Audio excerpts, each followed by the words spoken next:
A guerra cambial é o tema de hoje do seu Agenda Econômica. Está aqui conosco o professor José Luiz Oureiro, da Universidade de Brasília, UNB. Participa dessa entrevista o jornalista Davi Emerick.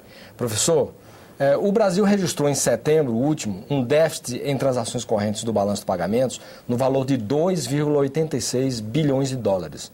O acumulado do ano foi para 35,1 bilhões de dólares e o acumulado em 12 meses para 47,3 bilhões de dólares, equivalentes a 2,4% do PIB. Faltando 2 meses para terminar o ano, praticamente, é possível que o déficit em transações correntes ultrapasse os 50 bilhões de dólares previstos pelo Banco Central do Brasil para 2010.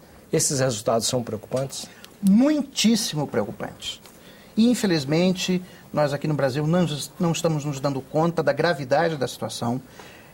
Há um clima de euforia com o Brasil, certamente que tem alguma justificativa. Realmente a economia brasileira tem apresentado nos últimos anos um crescimento maior do PIB, a renda está ficando um pouquinho melhor distribuída, etc. Ou seja, há elementos objetivos que justifiquem um pouco esse otimismo. Agora, as pessoas não estão olhando para frente, elas estão olhando para trás.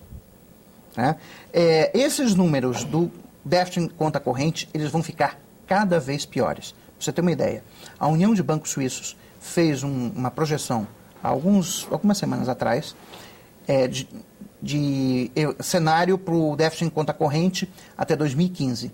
Chega a 10% do PIB. Nossa. Eu fiz, em conjunto com a professora Eliane Araújo, da Universidade Estadual de Maringá, algumas projeções que a gente até publicou no Valor Econômico, no jornal Valor Econômico na semana passada, sobre a situação das contas externas brasileiras. A gente fez 3 cenários. Nós fizemos um cenário padrão, que é um cenário em que o câmbio fica onde está. Não o câmbio nominal, o câmbio real efetivo. O segundo cenário é um cenário em que ele continua se valorizando e alcança o menor valor verificado na série, que é no período do Gustavo Franco, na gestão do Banco Central. Isso implicaria ainda uma valorização de mais 12% na taxa de câmbio. E o terceiro cenário é um cenário de ajuste, em que nós teríamos uma desvalorização de 30% da taxa de câmbio no primeiro ano do mandato do próximo presidente da República. 30%? 30%. Isso é uma max. Seria uma max. Bom, no cenário 1, que é o cenário básico, o déficit em conta corrente aumenta para 4,5% do PIB até 2014. No cenário 2, que é o de continuidade da valorização, em que o câmbio alcança o mínimo da série que foi na época do Gustavo Franco, o déficit em conta corrente alcança 7% do PIB. E com a desvalorização, o déficit em conta corrente em 2014 é praticamente eliminado, ele cai para 0,6% do PIB. Então, o que essas projeções mostram?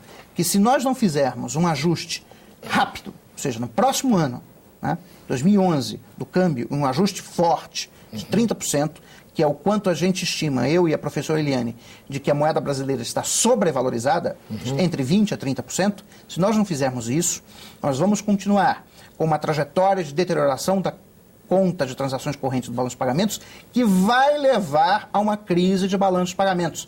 Isso já está contratado. Se nós não fizermos uma mudança da taxa de câmbio, vai ocorrer uma crise de balanço de pagamentos.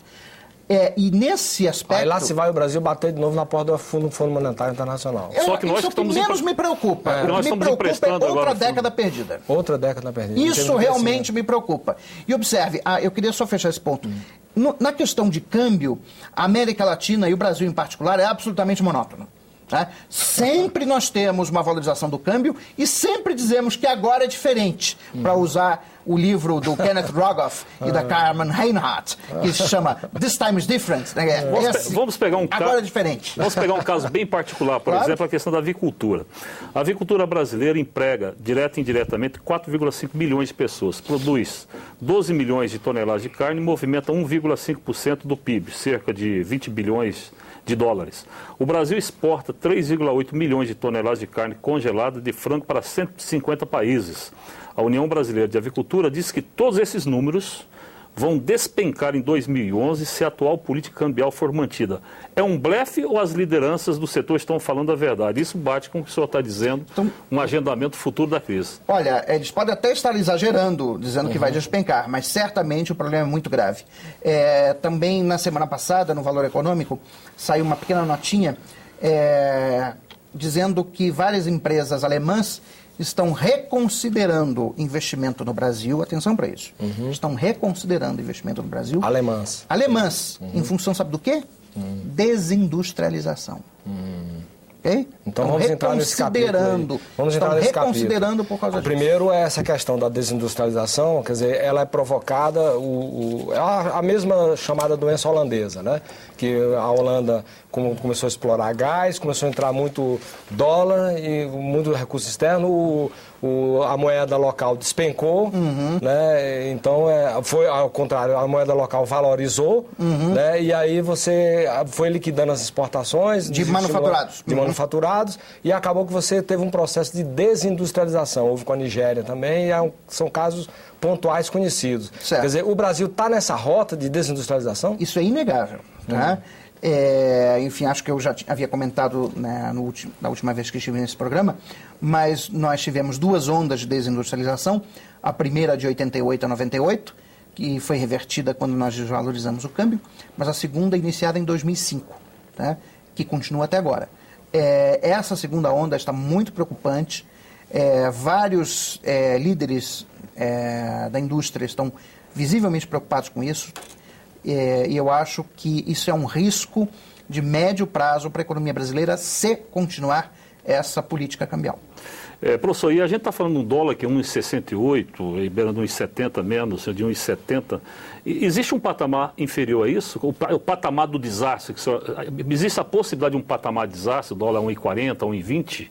Ou o senhor não vê possibilidade, porque vai exigir do governo um outro tipo de ação? Eu vejo possibilidade do dólar cair mais. Veja bem, com essa política de expansão monetária norte-americana, vai ocorrer no mundo, nos próximos meses, uma tsunami monetária. Ou seja, é uma quantidade inacreditável de dólares que está sendo impressa pelo Federal Reserve. Né? Esse dinheiro não vai ficar nos Estados Unidos, esse dinheiro vai para os países emergentes. Alguns deles vão conseguir bloquear a entrada desse dinheiro, China, Tailândia, etc. E outros, como o Brasil, que tem tido uma política mais frouxa, vamos dizer assim, para lidar com esses movimentos de fluxos de capitais. Então, é possível, sim, que a taxa de câmbio, daqui a alguns dias ou algumas semanas, reinicie um processo de queda e a gente pode chegar a 1,50. Eu gostaria de lembrar que em 2008, um pouquinho antes da falência do Lehman Brothers, nós estávamos num processo similar a esse. Quer dizer, ele foi interrompido pela crise, a gente se salvou por causa da crise, mas eu lembro que em junho, julho de 2008, se discutia o câmbio a 1,50. Ou seja, já se formulava um cenário em que a taxa de câmbio poderia chegar a 1,50, e aí a preocupação era, bom, e se chegar a 1,50, o que vai acontecer com a indústria? É possível, sim. Eu acho que essas medidas que o governo adotou agora deram uma interrompida no processo, ninguém está sabendo muito bem se o governo realmente vai ou não vai continuar, vai adotar novas medidas ou não, mas a tendência é, passado esse susto inicial, vai continuar o processo de valorização do câmbio inexoravelmente. Há praticamente aí, alguns analistas observam, dois tipos de dólar vagando pelo mundo, né? O dólar vagabundo, que é aquele dólar que está ali procurando onde é que tem uma oportunidade melhor para ele ganhar o bom dinheiro, se multiplicar e depois ir embora, rapidamente ir embora. E o dólar compromisso é aquele dólar que entra atrás de projetos de boa envergadura, projetos de infraestrutura, montagem de fábricas, e vem para ficar, quer dizer, para ficar muito tempo, tem uma visão de longo prazo. Quer dizer, em que o Brasil erra? Porque o Brasil está errando, porque ele está atraindo o dólar vagabundo. Aí, pela explicação que o senhor deu, o dólar vagabundo adora porque é o 10,75, o outro paga 2, eu vi um está pagando 10,75. E para atrair o dólar compromisso, quer dizer, esse dólar de uma visão mais longa, de longo prazo e de realmente que gera emprego, o que é o que o país tem que fazer? Porque é um país que tem o chamado custo Brasil. O que é que ele tem que fazer para atrair esse dólar? Veja bem, Elival, o Brasil está atraindo o investimento externo direto no Brasil nos últimos anos tem se mantido entre 30 a 40 bilhões de dólares. Tá? O Brasil é um país... Esse é o investimento saudável, é o dólar bom. Exatamente. O ideal é que nós, no máximo, tivéssemos um déficit em conta corrente que pudesse ser financiado com esse investimento externo direto. O problema é que, como o déficit em conta corrente está aumentando, este ano, por exemplo, ano de 2010, o déficit em conta corrente já será muito superior ao investimento externo direto. Ou seja, para fechar as contas, balanços de pagamentos, a gente vai precisar do dólar vagabundo. Senão não fecha. Senão não fecha. Ou então vai ter que recorrer ao organismo internacional? Não, a gente tem reservas. Não. Temos 270 bilhões de reservas. Que pode ser usada para isso. Pode ser usada para isso. Tá? Mas... Temos de ir para o agiota. Temos que ir para o agiota, exatamente. Professor, em economia sempre há muito debate, há muitas ideias e tal.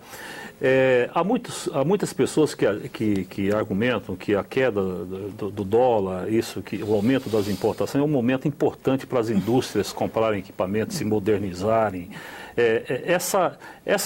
Esse entendimento é correto ou isso está elaborado com limite para isso? É muito bom até 1,60, até 1,70, mas abaixo disso a coisa vira uma crise danada que não tem solução. Bom, vamos voltar ao filme A Volta dos que Não Foram. Por que A Volta dos que Não Foram?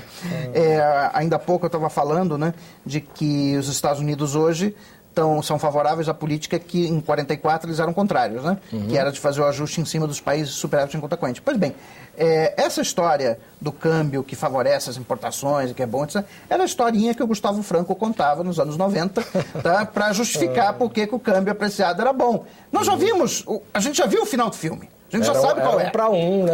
A gente já sabe qual é o final do filme. Nós já sabemos do que dá. Estamos indo mais uma vez no mesmo caminho. Ou seja, o título do livro do Rogoff é perfeito. This time is different. Ou seja, a todo momento nós estamos criando justificativas psicológicas, no fundo é um problema de dissonância cognitiva, para justificar o que a gente já viu no passado que dá errado.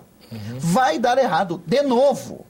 Agora, pode levar mais tempo. Por quê? Temos mais reservas, o preço das commodities está mais alto, o país é um país diferente do que era há 16 anos atrás. Ok, pode levar um pouco mais de tempo. Mas o resultado final é exatamente o mesmo. Então, dizer que o câmbio é bom, apreciado é bom porque, então, isso gera barateamento de importações, então as empresas conseguem se ajustar, etc., etc., era a historinha que o Gustavo Franco contava. E essa mesma historinha, a gente já sabe aonde que terminou. Terminou numa belíssima crise de balanço de pagamentos, que o Brasil teve que ir mais uma vez ao Fundo Monetário Internacional pedir, pelo amor de Deus, um empréstimo.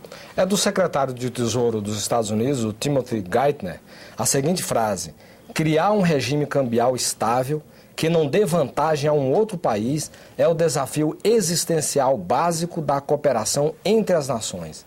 Isso é possível? Veja bem, seria voltar a Bretton Woods, tá? E eu acho que isso realmente não é possível. Seria o desejável. Tá? Eu acho que para você ter uma economia mundial mais equilibrada, realmente você teria que ter uma valorização do câmbio na China, tá? E a China teria que ter, um modelo de desenvolvimento mais puxado pelo mercado interno. Tá? Você teria uma economia mundial mais equilibrada, mas os chineses já mostraram 300 vezes que não estão dispostos a fazer isso, e eu acho que é uma questão política. Por quê? Eles temem a transição. Ou seja, mudar o modelo. Nessa mudança de modelo, pode dar uma desaceleração forte no crescimento, que aí torne o controle político que o Partido Comunista Chinês exerce inviável. Aí pode acontecer algo como aconteceu com a Rússia, com a União Soviética. Ou então uma ditadura mais fechada dentro do país. Mas não pode haver um meio termo por causa da China, por exemplo? Vamos dizer assim, que houvesse uma valorização da moeda local em, por exemplo, 10%. Não precisava nem muito, 7%, 10%. Isso aí não já daria um refresco, uma solução assim para os próprios Estados Unidos? Daria um refresco. Agora, a questão a saber os chineses estão dispostos a fazer isso? Até agora eles disseram que não. Quer dizer, vem com aquela historinha... flexibiliza menos de 1%. Quer dizer, o Ocidente pressiona, eles dizem, tá bom, então vou valorizar um pouquinho. Aí valoriza 0,2, 0,3, enfim. E a agenda econômica fica por aqui.